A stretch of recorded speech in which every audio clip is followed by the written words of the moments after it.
There was a switch that got turned on in combat, and when I came back, that switch, that survival mechanism that turned on, it was still on. A decade ago, former Marine Nigel McCoury served in some of the most hostile areas of Iraq.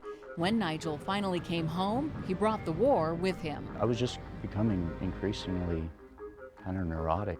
I couldn't sleep. It was really problems on top of problems that worked together to create bigger problems, and yeah, it was a mess. It was PTSD. Nigel sought help when he began having suicidal thoughts and was prescribed medication that he says made things worse for him.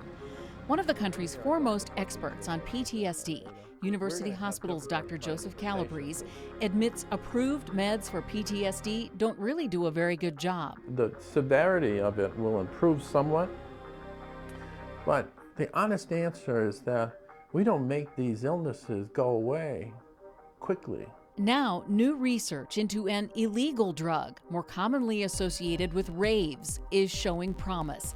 MDMA, known as ecstasy, is being studied as an assist for psychotherapy. The MDMA helps the psychotherapy be substantially and fundamentally more effective. Rick Doblin, founder of the Multidisciplinary Association for Psychedelic Studies, says that's because MDMA reduces the fear response in the brain, helps people put their traumatic experiences into context, and boosts a feeling of connectedness, a counterpoint to feelings of isolation typical of PTSD. In the study, patients got 5 or fewer doses along with talk therapy.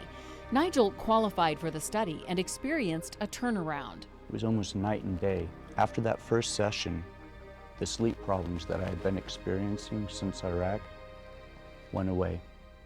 I have not had significant sleep problems since that very first session. Nigel gets a lot of questions about his experience from other vets, and the success of the MAPS research so far has captured the interest of the VA and Department of Defense. For 25 years, we've been trying to get them interested in this research, and politically there was always resistance, in part because of the drug war. But now we're working in collaboration with the Veterans Administration's National Center for PTSD. Many more questions about this therapy need answers. And while the emotions he felt while taking MDMA were far from ecstasy, Nigel believes it has made all the difference. My good feelings came after the sessions were over, when I was able to experience some of the relief from these symptoms that had been plaguing me for the better part of a decade. It seems fair to say this may have saved your life. I think so.